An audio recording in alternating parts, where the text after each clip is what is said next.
The village of Black Hollow was already teetering on the edge of despair when the swarms came. Flies, thousands of them, descended like a living cloud, blackening the skies and filling the air with their droning hum. Soon after, the sickness began. It started with fevered dreams, bodies drenched in sweat, and the ominous appearance of boils that oozed foul pus. Children wailed through the nights, livestock dropped dead in their pens, and the smell of rot clung to the village like a curse. The townsfolk called it the Devil's Plague. When Father Gideon arrived, he seemed like a gift from heaven. Clad in tattered black robes and a mask fashioned from old leather, he carried a staff adorned with strange carvings and a crucifix that glinted with an unnatural light. He spoke with a voice that resonated like thunder, and his presence demanded attention. "I have been sent by the Almighty," he declared, his eyes glinting like embers. "Your plague is not of this world, but born of sin and corruption. If you wish to be saved, you must cleanse your souls and your land." The villagers, desperate for salvation, clung to his words. He promised to rid the town of the plague, but the cost was steep. It began with burnt offerings, livestock piled into a great pyre in the village square, their screams echoing through the night as flames licked at the sky. When that didn't stem the tide of sickness, Father Gideon declared that the plague demanded greater sacrifice. The first human sacrifice was an old beggar, frail and already near death. Gideon claimed the man's soul was steeped in sin, and his blood would purify the land. The villagers, desperate and terrified, bound the man and watched as Gideon slit his throat before the altar he had erected in the square. As the blood soaked into the earth, the priest chanted in a language no one recognized, and, for a brief moment, the swarms of flies seemed to lessen. But the plague persisted. Gideon's demands grew darker. He pointed out those he deemed unworthy to live: a suspected thief, a woman accused of witchcraft, even a child whose cries he claimed angered the heavens. The sacrifices were carried out under the cover of night, the victims' screams swallowed by the oppressive hum of the flies. Among the townsfolk was a young woman named Eliza. She had watched her family succumb to the plague and was now alone. She noticed strange things about Father Gideon, the way his shadow seemed too large and writhed like it had a life of its own, how the flies never touched him, and the eerie glow of his eyes when the firelight caught them. Her suspicions deepened when she found an ancient text in the church, hidden beneath the altar. The illustrations showed a figure resembling Gideon, a demon named Beelzebub, Lord of Flies. Eliza tried to warn the others, but fear had taken root in their hearts.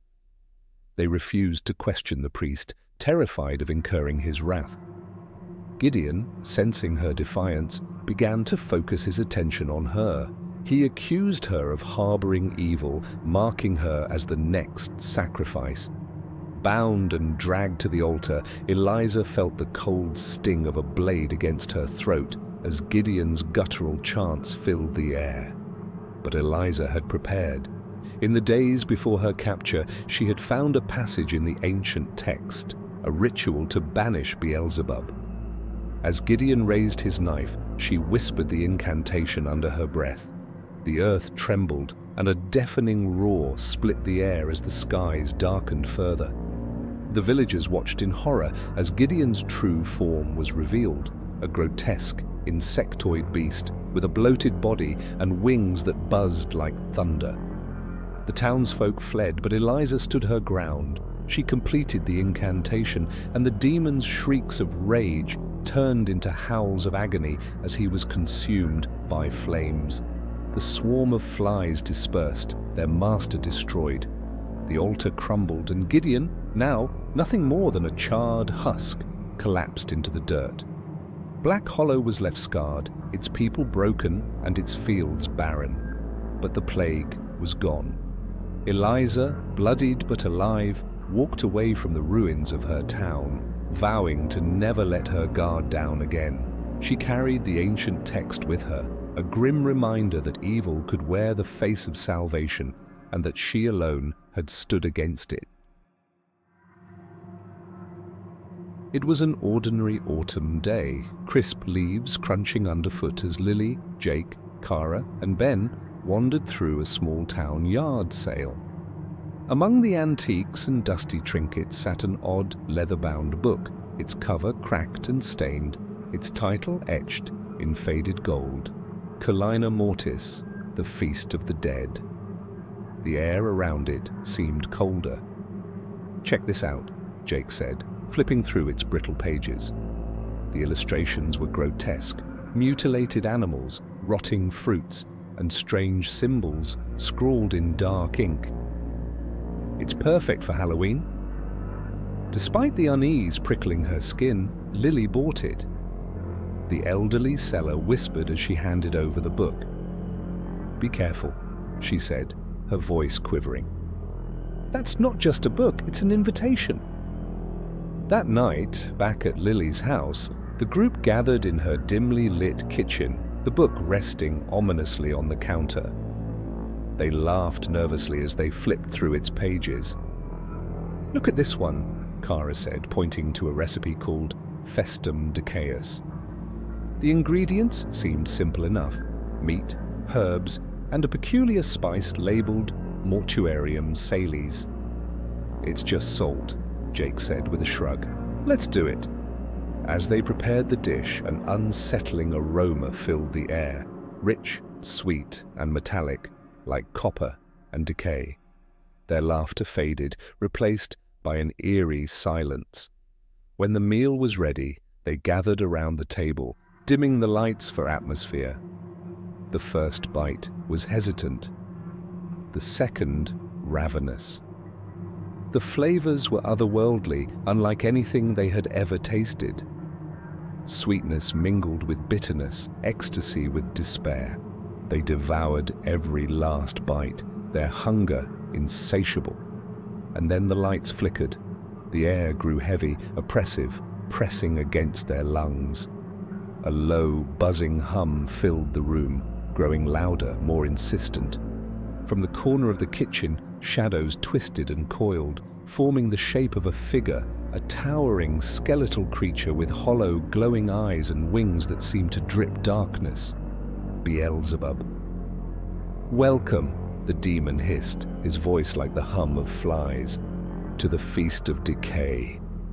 Lily clutched her stomach, her face twisting in agony. Jake's hands trembled as his lips parted, blood dripping down his chin. Kara screamed, but her cries were choked by the sickening sound of her jaw snapping open wider than it should. Then came the hunger. It wasn't the kind of hunger they'd felt before. It wasn't a craving. It was a need, a hollow void tearing through their insides, consuming them from within. Ben was the first to snap. He lunged at the table, licking the empty plates gnawing on the wooden edge. Kara's eyes burned with desperation as she grabbed Jake's arm, sinking her teeth into his flesh. Jake howled, trying to fight her off, but his own hunger overtook him, and he turned on Lily, clawing at her neck. Blood spattered across the room, bones cracked, teeth tore through flesh, and all the while, Beelzebub stood in the corner, grinning, his jagged teeth glistening as he feasted on their desperation. "Yes," he crooned, his voice echoing like a death knell. "Feast, my children. Feast until you are nothing but ruin." By dawn, the house was silent. The friends were gone, their bodies consumed, their souls devoured. The kitchen was a scene of carnage, shattered plates, bloodstains smeared across the walls, and in the center, the cursed book sat open. Its pages turned slowly, as if by an unseen hand, settling on another recipe. Outside, the wind whispered through the trees as a new family approached the house, their voices filled with excitement. Inside, the book waited, patient and hungry. The wind howled through the jagged peaks of the mountains, carrying with it the weight of centuries-old whispers. A team of archaeologists, led by the ambitious doctor. Eleanor Graves stumbled upon their greatest discovery yet, a monastery hidden deep within the crags, its towering stone walls choked with creeping vines and weathered by time. The air grew heavier as they approached, thick with an unshakable sense of foreboding. "This place, it feels wrong," muttered Paul, the team's historian, as they pushed open the iron-bound doors, their hinges shrieking like the cries of the damned. Inside, the darkness seemed alive, pooling in corners and swallowing the faint beam of their flashlights. The walls were lined with grotesque statues of a winged figure, its gnarled body draped in sickly folds of stone flesh. Swarms of flies clustered around the statues, their buzzing a maddening chorus that echoed endlessly through the chamber. "Beelzebub," Eleanor whispered, her voice trembling as she ran her fingers over an inscription carved into the altar. "Lord of the Flies! The monks must have worshipped him here." The discovery was monumental, but unease began to gnaw at the team. As dusk descended, they set up camp within the monastery's crumbling walls, too fascinated and perhaps too arrogant to consider leaving. But night brought more than darkness. The buzzing grew louder, as though the air itself vibrated with malice. One by one, the team members woke to a nightmare. A living swarm poured from the shadows, black and pulsating, its movements unnervingly deliberate. The flies didn't just attack, they invaded. They forced their way into ears, noses and mouths, ignoring the screams and thrashing bodies. Paul was the first to succumb. His eyes rolled back, and his body convulsed violently before going still. Then, in a jerking, unnatural motion, he stood. His head lolled to one side and his lips stretched into a grotesque grin as he turned toward Eleanor. "Join us," he croaked, his voice a horrible amalgamation of his own and countless others. Panic erupted.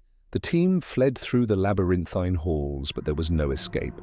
The swarm was everywhere, relentless, hunting them like prey. One by one they fell, their bodies twisted into mockeries of themselves, puppets controlled by the malevolent swarm. Eleanor, the last to remain, stumbled into a hidden chamber deep beneath the monastery. Her flashlight flickered, revealing a massive, pulsating cocoon hanging from the ceiling. The grotesque statues were no longer inert. Their stone faces writhed and twisted, and their fly-covered mouths began to chant in a language older than time. And then she saw him, Beelzebub. The winged figure from the statues now loomed before her, his form both solid and shifting, a grotesque amalgamation of flesh, wings, and writhing flies. His eyes glowed with malevolent hunger as he extended a hand toward her. "No," she whispered, backing away, but it was futile. The swarm surged forward, encircling her, forcing its way into her lungs and veins. As her vision blurred and her body betrayed her, Eleanor realized the horrifying truth. The monks hadn't worshipped Beelzebub to keep him at bay. They had served as his vessels, his means to spread his infection beyond these walls. And now she would become the new host, carrying his curse into the world. The last thing Eleanor saw before her consciousness was consumed was the monastery's gates swinging open, the swarm spilling out like a black tide, free at last to infect the living. Far below, in the nearby villages, the flies had already begun to gather. On a cold, moonless night, a strange carnival rolled into the quiet town of Willow Creek. No one saw it arrive, yet by dawn, its tents loomed on the outskirts like an unnatural growth on the earth. The banners flapped noiselessly in the wind, bearing a single word in dripping red letters: feast. The townsfolk were drawn to it like moths to flame. There was no entry fee, no catch, just endless tables piled high with succulent meats, golden breads and desserts that shimmered like jewels. The air was heavy with the intoxicating scent of roasted spices and molten sugar, so rich it seemed to seep into the very marrow of the bones. "Eat your fill," called the carnival's greeters, their faces stretched into smiles too wide, their teeth unnaturally sharp. And eat they did. For days, the townspeople gorged themselves, their laughter turning to a low, gluttonous hum. But soon, whispers began to ripple through the town. Those who had returned home after their indulgence began to change. Their skin grew pale and waxy, their bellies grotesquely distended. A foul stench clung to them, a rotting odor that no amount of washing could cleanse. Worse still, some began to swell and burst in the night, their corpses leaving behind a black, writhing slime that crawled back toward the carnival grounds. Among them was Elena, a sharp-eyed teenager who had always felt out of place in the town's complacency. While others succumbed to the carnival's allure, she stayed away, watching as her friends and neighbors grew sick with a hunger that could never be sated. One evening, unable to bear the grotesque transformation of those she loved, she decided to investigate. Elena crept into the carnival after dark, her heart hammering against her ribs. The silence within was oppressive. The carnival, so lively by day, now seemed dead. The air was rank, heavy with decay, and the flickering lanterns cast long, shifting shadows that seemed to watch her every move. She followed the faint sound of chewing, wet, obscene chewing, into the main tent. What she saw froze her blood. At the center of the tent sat a massive, glistening figure, its bloated form swathed in a tattered cloak that barely covered its grotesque bulk. It was Beelzebub, the Lord of Flies. His corpulent hands shoveled pieces of writhing, luminous shapes into his maw, souls, their screams muted but still audible. Around him, the carnival's workers knelt, their hollow eyes fixed on their master as they chanted a droning hymn of praise. Beelzebub's head snapped toward Elena, his eyes like pits of molten tar. "A clever little insect," he purred, his voice thick with rot. "Come to join the feast?" He gestured toward the table before him, where a banquet of human flesh and twitching souls was laid out. Elena stumbled back, bile rising in her throat.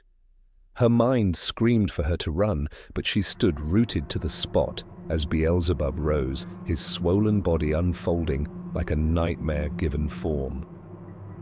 "You see," he said, stepping closer, his breath reeking of death, "gluttony is not just an appetite for food. It is a hunger for more than you deserve, more than you need. Your town, your kind, have always been easy prey."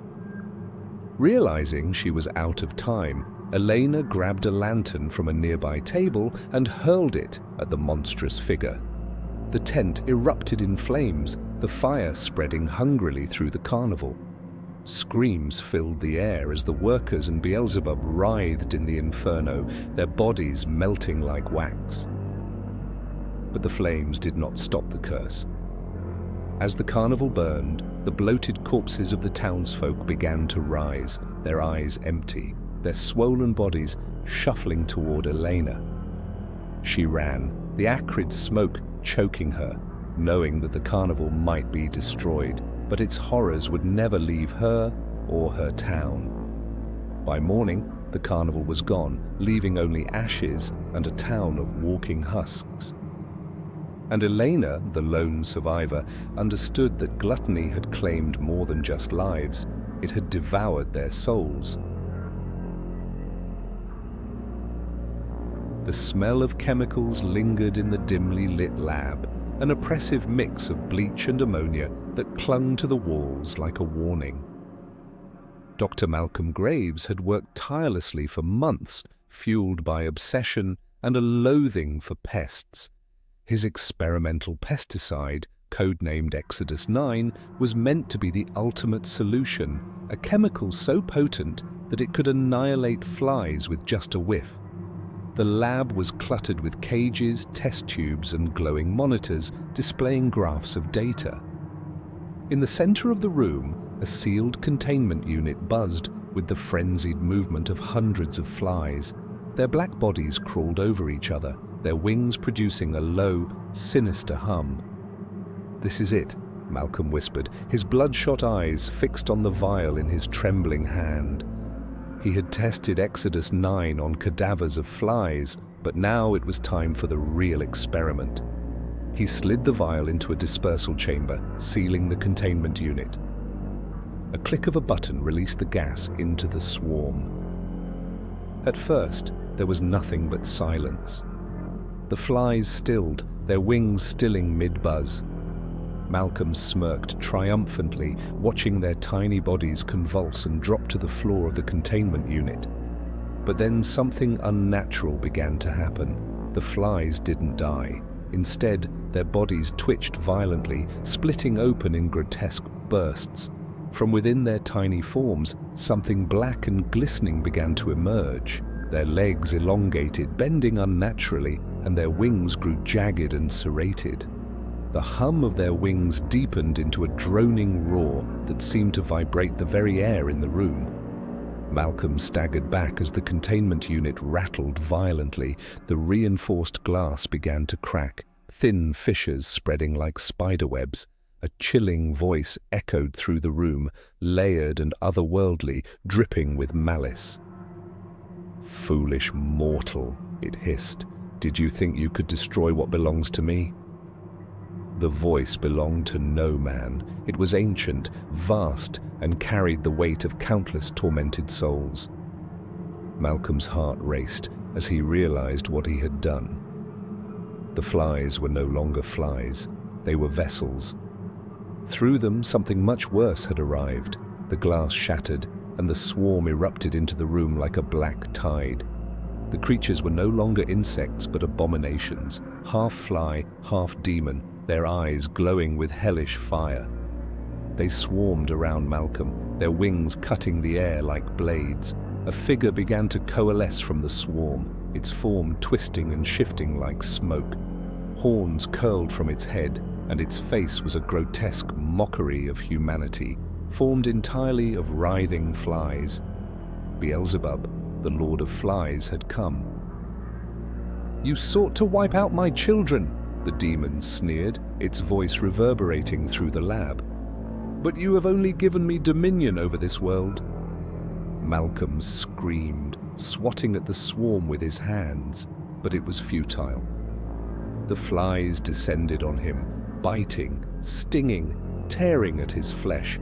He stumbled back, his hands clawing at his own skin as the swarm began to burrow into him. He could feel them crawling beneath his flesh, laying eggs that hatched instantly. His screams turned to gurgles as his body convulsed, transforming into something grotesque, a host for the hive. The swarm multiplied, filling every corner of the lab. The buzzing was deafening, like the screams of 1,000 damned souls. Malcolm, now a grotesque amalgamation of man and fly, staggered to his feet. His mouth opened, but only flies poured out, carrying the curse to the world beyond. Outside the lab, the night was eerily still. But in the distance, the sound of buzzing grew louder, spreading like a storm. The portal Malcolm had unknowingly opened would not close. Beelzebub's hive was unleashed, and humanity had become nothing more than prey.